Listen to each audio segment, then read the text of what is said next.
Welcome back to Suman Guru education YouTube channel. మీరు చూస్తున్నారు సుమన్ గురు education YouTube channel. ముందుగా ఈ వీడియో మీద క్లిక్ చేసిన మిత్రులందరికీ కూడా స్పెషల్ థ్యాంక్స్ని తెలుపుకుంటున్నాను. రెగ్యులర్గా ఫాలో అవ్వండి. ప్రతిరోజు కూడా ప్రతి వీడియో కూడా ఫాలో అయితే కంపల్సరీగా డిఎస్సిలో ఏపీ మెగా డిఎస్సిలో మంచి స్కోర్ని మీరు గెయిన్ చేయగలరు. ప్రతిరోజు ప్రతి వీడియో క్రమం తప్పకుండా చూడండి. చూసినప్పుడే మీకు సక్సెస్ రేట్ అనేది వస్తుంది. ఇవి ప్రధానంగా ఇంతకుముందు గతంలో జరిగినటువంటి పీజీటీ టీజీటీ ప్రశ్న పత్రాలను పరిశీలన చేసి వాటిలో నుంచి తీసి మీకు టెస్ట్ల రూపంలో ఇస్తున్నాను. ప్రీవియస్ బిట్స్ని మీ ముందు పెడుతున్నాను. అలాగే మీకు ప్రస్తుతం మనము 7వ తరగతి తెలుగు వాచకం దాని నుంచి టెస్ట్ సిరీస్ని మనం కంటిన్యూ చేస్తున్నాం. కొన్ని రోజుల నుంచి దాన్ని ఆపిన మళ్ళీ దాన్ని మీ ముందు తీసుకువస్తాను. టెక్స్ట్ బుక్ కంటెంట్ కూడా మీకు ఇస్తాను. తొందరపడద్దు. అన్ని యాంగిల్స్ నుంచి కూడా బిట్స్ని గ్యాదర్ చేసి ఎగ్జామ్కి ఎంతవరకు అవసరమో అంతా కూడా పొటెన్షియల్ మొత్తం కూడా తీస్తున్నాను. కాబట్టి ఎవరు కూడా తొందరపడద్దు దయచేసి. ఇక్కడ సహనంతో ఉండండి. ఇప్పుడు ఎంతవరకు మనము 26 టెస్ట్ సిరీస్లను తెలుగు కంటెంట్ మీద పూర్తి చేసుకున్నాం. చూడని వాళ్ళు ఎవరైనా ఉంటే కనుక మన యూట్యూబ్ ఛానల్లో ప్లేలిస్ట్లో ఏపీ మెగా డిఎస్సి ప్లేలిస్ట్ అనేది మీరు ఓపెన్ చేసి అందులో చూడొచ్చు. ఇకపోతే ఈ వీడియో తెలుగు టెస్ట్ సిరీస్ 27తో వచ్చింది. ఇందులో మరికొన్ని ఒక 25 బిట్స్ని ప్రాక్టీస్ చేద్దాం. ఇంకా ఆలస్యం చేయకుండా ముందుకు వెళ్ళిపోదాం. ముందుగా మన వీడియోకి ఒక లైక్ ఇచ్చి మీ సపోర్ట్ ఇవ్వండి. ఇంకా ఆలస్యం చేయకుండా కంటిన్యూ చేస్తున్నాను. బిట్ నెంబర్ 1 మొదటి బిట్ని ఇప్పుడు చూద్దాం. శ్రీవాణి గిరిజాక్షరాయ దదతో వక్షో ముఖాంగేషు. అవునా? ఈ శ్లోకంతో నన్నయ్య గారు ఆంధ్ర మహాభారతంని ప్రారంభించారు. ఈ విషయం మనందరికీ తెలుసు. అందులో ఉన్న ఛందస్సు శార్దూలం, ఈ విషయం కూడా మనకు తెలుసు. అయితే అలంకారం శ్రీ వాణి గిరిజాక్షరయ దదతో వక్షో ముఖాంగేషు, ఈ వాక్యంని తీసుకుంటే, ఈ పద్యపాదను కనుక మనం తీసుకుంటే ఇందులో ఉన్న అలంకారాన్ని గుర్తించండి. గతంలో అడిగారు ఈ బిట్టు. సరైన సమాధానాన్ని గుర్తించండి. జవాబు ఆప్షన్ 3 యథాసంఖ్యాలంకారం సరైనటువంటి జవాబు. యథాసంఖ్యాలంకారం ఇక్కడ ఉన్నటువంటి అలంకారం. ఇదొక బిట్. రెండవ బిట్ని ఇప్పుడు మనం చూస్తున్నాం. Bit number 2. రెండవ బిట్టు ముమ్మటుడు అన్న లాక్షణికుడి యొక్క దృష్టిలో శక్తి, నిపుణత, అభ్యాసం. ఎవరి దృష్టిలో అండి? ముమ్మటుడు అన్నటువంటి లాక్షణికుని యొక్క దృష్టిలో శక్తి, నిపుణత, అభ్యాసం అన్నవి రసహేతువుల, కావ్య ప్రయోజనముల, కావ్యహేతువుల, కావ్యాత్మ. వీటిలో సరైన సమాధానాన్ని గుర్తించండి. మీకు ఆన్సర్ తెలిస్తే కామెంట్ బాక్స్లో డ్రాప్ చేయండి. జవాబు చెప్పేస్తున్నాను. జవాబు ఇక్కడ నేను చెబుతున్నాను.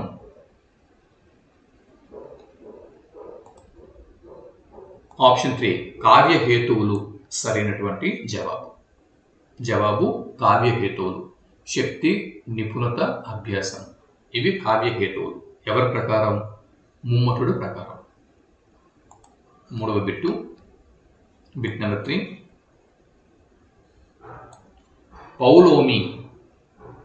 పౌలోమి అన్న పేరు గలవారు కింది వారిలో ఎవరు?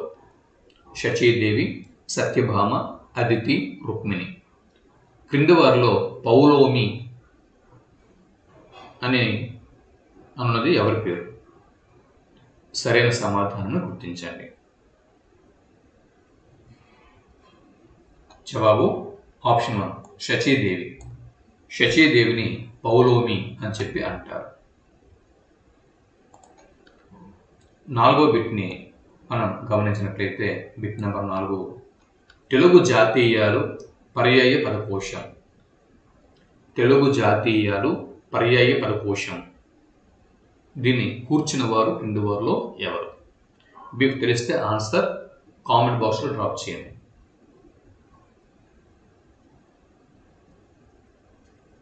జవాబు చెప్పేస్తున్నా. జవాబు ఆప్షన్ 2 మూల విజయలక్ష్మి సరైనటువంటి జవాబు. తెలుగు జాతీయాలు పర్యాయ పదకోశం కూర్చున్న వారు మూల విజయలక్ష్మి. 5వ బిట్ని ఇప్పుడు మనం చూస్తున్నాం. Bit number 5. క్రింది వాటిలో ఆశ్వాసాంతం గద్య లేని ప్రబంధం ఏది? అంటే మొత్తం పద్యమే తప్పించి వచనం గద్య భాగము లేనటువంటి ప్రబంధం మొదటి నుంచి చివరి వరకు. ఆశ్వాసాంతం గద్య లేని ప్రబంధం క్రింది వాటిలో ఏది? మీకు ఆన్సర్ తెలిస్తే కామెంట్ బాక్స్లో ఆన్సర్ చెప్పండి. జవాబు చెప్పేస్తున్నాను. జవాబు ఆప్షన్ 2 ఆముక్తమాల్యద సరైనటువంటి జవాబు. ఆశ్వాసాంతం గద్య లేని ప్రబంధం ఆముక్తమాల్యద. 6వ బిట్ నెంబర్ 6. నన్నెచోడుడు పేర్కొన్న అష్టాదశ వర్ణనల్లో ఒకటైన ఉద్వాహ అనగా ఉద్వాహ. ఇది అష్టాదశ వర్ణనల్లో ఒకటి ఉద్వాహ. దీనిని నన్నెచోడుడు పేర్కొన్నాడు. అయితే ఇంతకీ ఉద్వాహ అనగా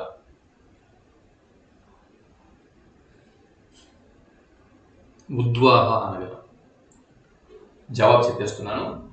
ఆప్షన్ 2 వివాహము సరైనటువంటి జవాబు.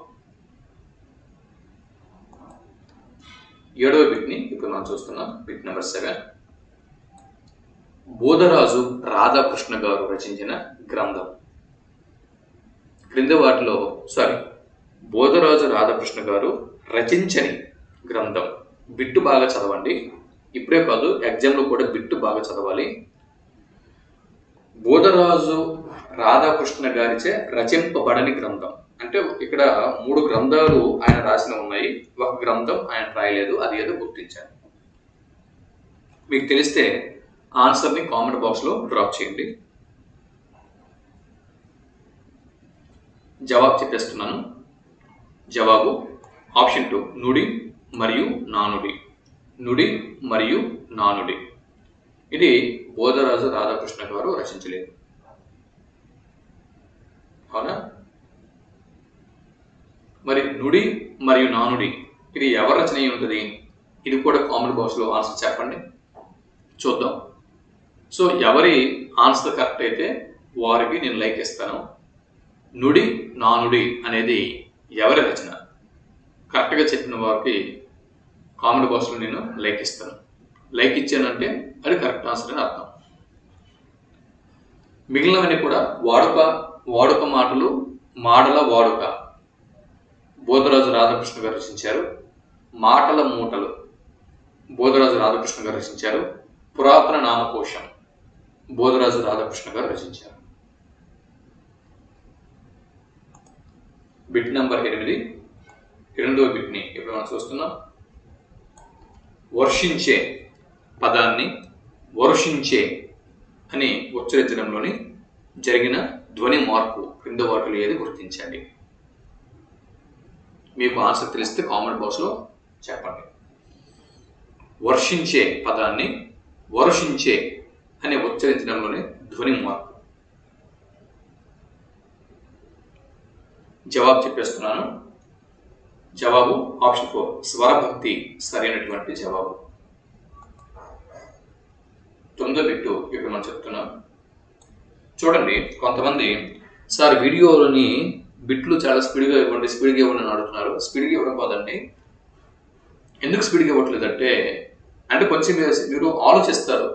అంటే ఎప్పుడైతే ఒక ప్రశ్నకి మీరు కొంచెం సేపు ఆలోచిస్తారో అలా ఆలోచించినప్పుడు మాత్రమే జవాబు మీకు ఎక్కువ కాలం గుర్తుంటుంది. ప్రశ్న వెంటనే జవాబు చెప్పేస్తే వాటి జవాబులు మీరు మర్చిపోయే ప్రమాదం ఉంది. ఒకసారి ఆలోచించారు అంటే దీనిలో ఏమేమి ఉంటుంది అని ఆలోచించి ఇదే జవాబు అయి ఉంటుందేమో అని మీరు చూజ్ చేస్తారు. అలా చూజ్ చేసినప్పుడు కరెక్ట్ అయితే ఓకే, కరెక్ట్ ఓహో ఇదే అంటే మీకు మీరు అక్కడికక్కడే అనాలిసిస్ చేసుకుంటారని చెప్పి కొంచెం గ్యాప్ ఇస్తున్నాను అంతే. స్పీడ్గా చెప్పడానికి నాకేమీ సమస్య లేదు. కాకపోతే కొంచెం ఎవరైతే ఫాలోవర్స్ ఉన్నారో వాళ్ళు ఆలోచించి దాన్ని కొంచెం విశ్లేషణాత్మకంగా దాని మీద ఒక అవగాహన వస్తారు అని చెప్పి చిన్న గ్యాప్ ఇస్తున్నాను అంతే. ఆంధ్రులు అందమైన వారని, ఆహార విహార ప్రియులు అని అభివర్ణించిన గ్రంథం క్రింది వాటిలో ఏది? మీకు జవాబు తెలిస్తే కామెంట్ బాక్స్లో చెప్పండి. బిట్టు మరోసారి, ఆంధ్రులు అందమైన వారని, ఆహార విహార ప్రియులని అభివర్ణించిన గ్రంథం క్రింది వాటిలో ఏది?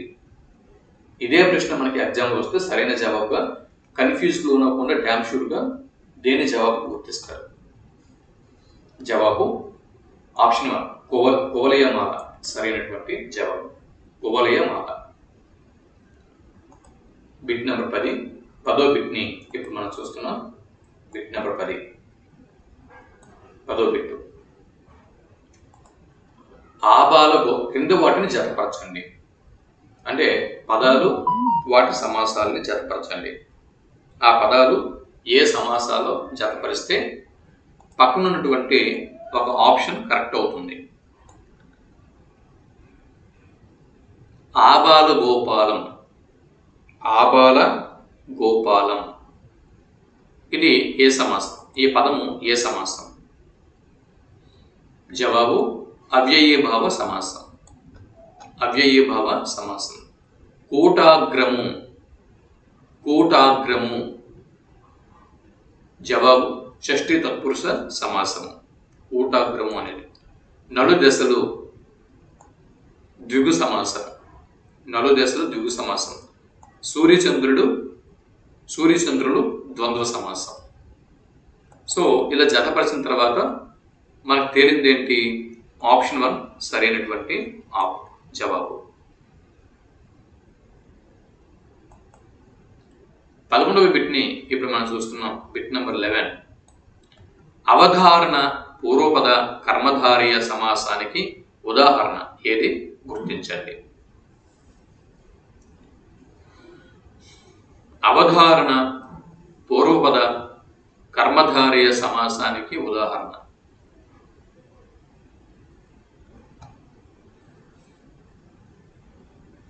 జవాబు ఆప్షన్ 4 ప్రకృతి రంగం సరైనటువంటి జవాబు. బిట్ నెంబర్ 12 బిట్ని మనం చూస్తున్నాం. విభక్తి లోపం లేని సమాసమునకు గల పేరు. అంటే విభక్తి లోపించదు, విభక్తి అనేది కంపల్సరిగా ఉంటుంది. తప్పనిసరిగా విభక్తితో కూడి విభక్తి లోపింపని సమాసమునకు గల పేరు.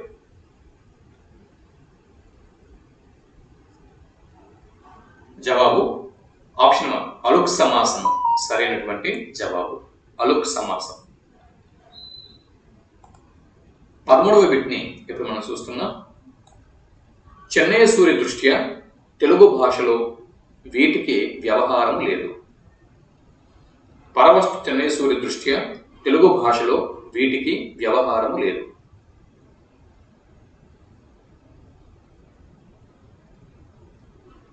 జవాబు గుర్తించండి. ఆన్సర్ చెప్పేస్తున్నా. ఆప్షన్ 4 భవఛత్రాదులు సరైనటువంటి జవాబు. 14వ బిట్ని ఇప్పుడు మనం చూస్తున్నాం. Bit number 14. చలం రచించిన చిత్రాంగి రచన ఈ ప్రక్రియకు చెందుతుంది. గుడిపాటి వెంకటచలం గారు చిత్రాంగి అనే రచన చేశారు. కాగా చిత్రాంగి అనే రచన ఈ సాహిత్య ప్రక్రియకి చెందుతుంది. గుర్తించండి.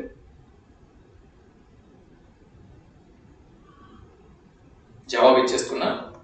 జవాబు ఆప్షన్ 2 నాటకం సరైనటువంటి జవాబు. చూడండి, మరొక చిన్న ఇది. మీరు ఎగ్జామ్కి వెళ్ళే వరకు, డిఎస్సి ఎగ్జామ్కి వెళ్ళే వరకు అన్నీ కూడా, అంటే ప్రతి వీడియో కూడా నేను ఏపీ మెగా డిఎస్సి 2024-25 ప్లేలిస్ట్లో సేవ్ చేస్తున్నాను. మీరు మన ఛానల్ని ఓపెన్ చేసి ఏపీ మెగా డిఎస్సి ప్లేలిస్ట్లోకి వెళ్ళి మీరు వీడియో ఓపెన్ చేసి చూసుకుంటే చాలు ఎగ్జామ్కి వెళ్ళినంత వరకు. సో వీడియోస్ అన్ని కూడా ఫ్రీగా మీకు నేను అందిస్తాను ఉచితంగా. కాకపోతే మీకు పీడిఎఫ్లు కావాలి అనుకుంటే కనుక పీడిఎఫ్లు ఈ ఎగ్జామ్స్ మరియు మెటీరియల్ అది నోట్స్ ఇవన్నీ కూడా పీడిఎఫ్ రూపంలో కావాలనుకుంటే కాస్త నామమాత్రపు అమౌంట్ని నేను తీసుకుంటాను. నామమాత్రపు అమౌంట్ని తీసుకుంటాను. లేదా మాకు ఉచితంగా కావాలి, ఫినాన్షియల్గా కాస్త మాకు సమస్యలు ఉన్నాయి అనుకుంటే వీడియోస్ ఫాలో అవ్వండి. ప్లేలిస్ట్లో నా వీడియోస్ ఉంటాయి. ప్లేలిస్ట్ ఓపెన్ చేస్తారు, చక్కగా వెళ్ళి మీరు రోజు కూడా ఏదో ఒక వీడియో ప్రతిరోజు కూడా మీరు దాన్ని రివిజన్ చేసుకుంటూ ఉండండి.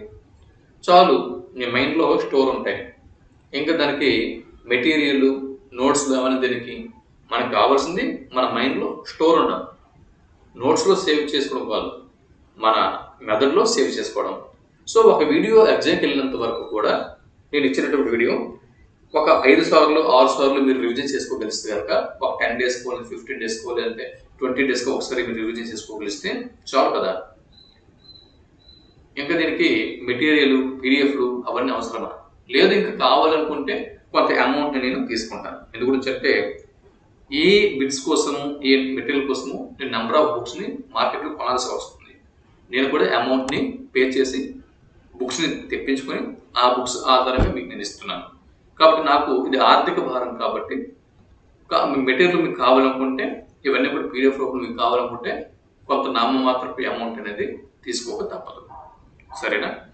ఇప్పుడు 15వ బిట్ని చూద్దాం. 15వ బిట్ని చూద్దాం. ఎలాగో యూట్యూబ్ అనేది నాకు అమౌంట్ ఇస్తుంది కాబట్టి వీడియోస్ ఫ్రీగా మీకు ఇచ్చేస్తున్నా. వీడియోస్ చూసుకోండి. వీడియోస్ చూసుకుంటే సో మీరు ఎన్నిసార్లు వీడియో చూస్తూ ఉంటే నాకు ఎంత అమౌంట్ జనరేట్ అవుతుంది యూట్యూబ్ నుంచి. కాబట్టి నాకు అలాగా ప్రయోజనం, మీకు ఇలా ప్రయోజనం. లేదా మాకు మెటీరియల్ కావాలి, పేపర్ కావాలనుకుంటే అమౌంట్ని నేను తప్పనిసరిగా ఛార్జ్ చేస్తాను. 15వ బిట్ని చూద్దాం. Bit number 15. Bit number 15. Prasanna Raghava నాట్య ప్రబంధమును రచించిన వారు క్రింది వారిలో ఎవరు? ప్రసన్న రాఘవ నాట్య ప్రబంధమును రచించిన వారు క్రింది వారిలో ఎవరు? ఈ బిట్టు దీనికి జవాబుగా మీరు దేన్ని గుర్తిస్తారు? ప్రసన్న రాఘవ నాట్య ప్రబంధమును రచించిన వారు క్రింది వారిలో ఎవరు? జవాబు ఆప్షన్ 2 బొడ్డుచెర్ల చిన్నతిమ్మయ్య.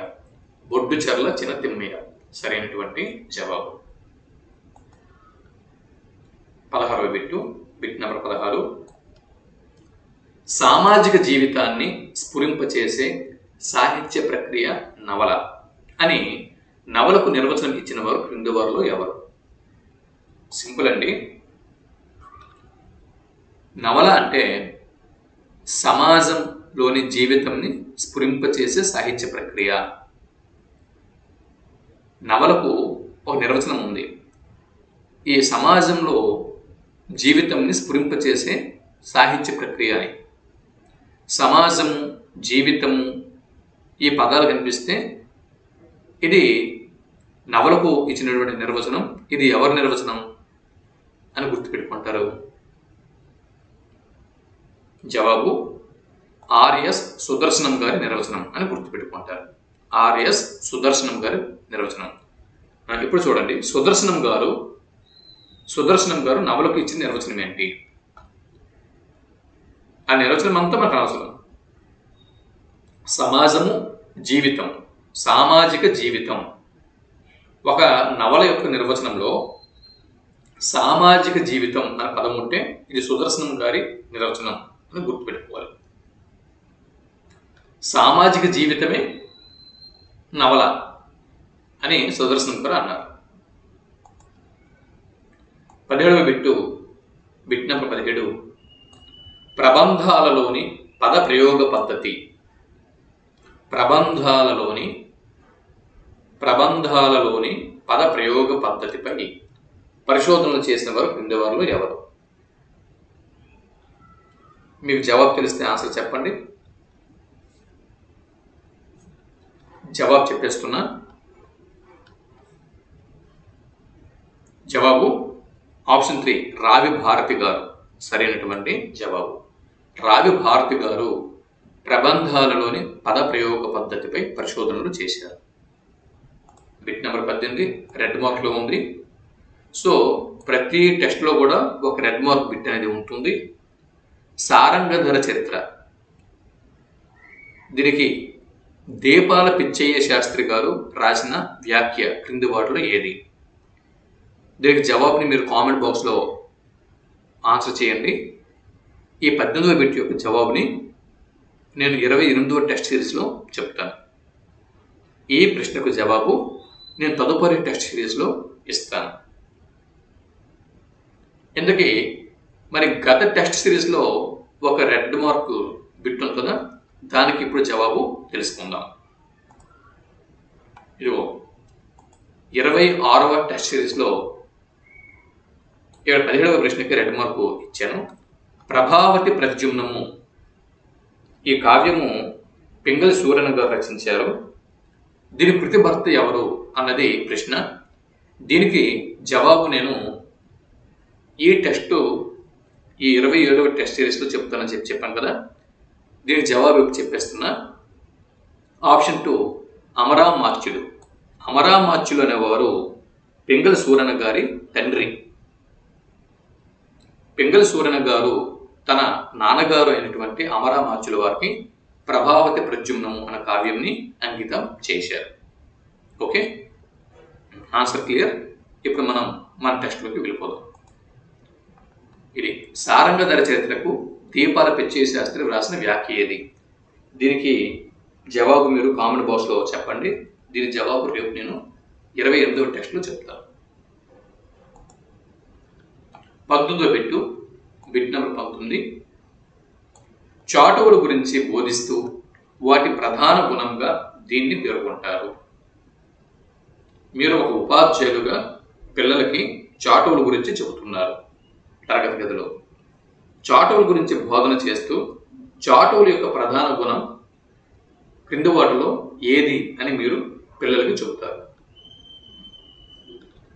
జవాబు ఆప్షన్ 4 చమత్కారం చాటువుల యొక్క ప్రధాన లక్షణం. బిట్ నెంబర్ 20 బిట్ నెంబర్ 20 సుగాత్రి శాలీనుల కథ ఏ ప్రబంధంలో ఉంది? ఏ ప్రబంధంలోనిది? సుగాత్రి శాలీనుల కథ ఏ ప్రబంధంలో మనకి కనిపిస్తుంది? జవాబు చెప్పేస్తున్నా. ఆప్షన్ 2 కళాపూర్ణోదయం. పింగళి సూరన్ గారి కళాపూర్ణోదయంలో సుగాత్రి శాలీనుల కథ మనకి కనిపిస్తుంది.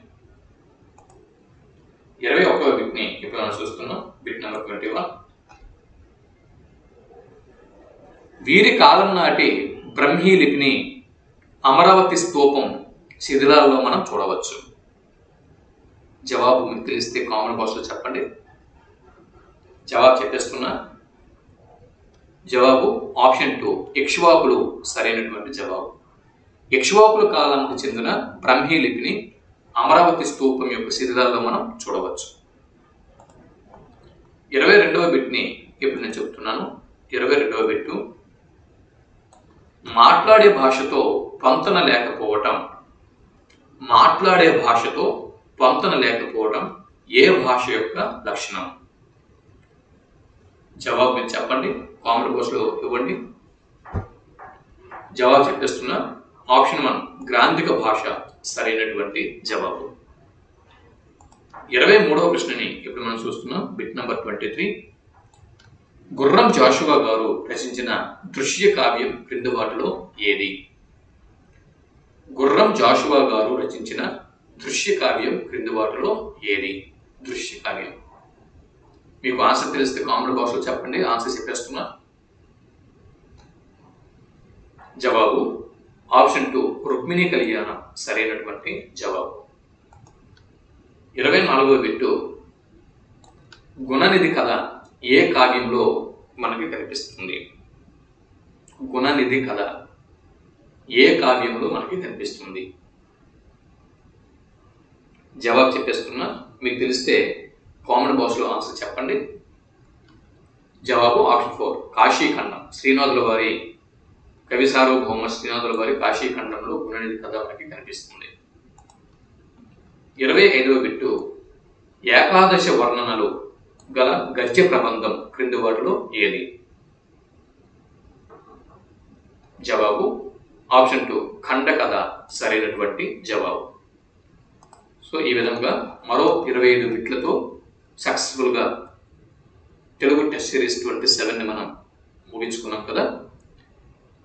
బిట్లు బాగుంటే ఒక లైక్ ఇవ్వండి, వీడియోకి ఒక లైక్ ఇవ్వండి, మీ ఫ్రెండ్స్కి షేర్ చేయండి. సరే, మళ్ళీ 28వ టెస్ట్ సిరీస్తో మళ్ళీ కలుద్దాం. అంతవరకు సెలవు. నమస్తే.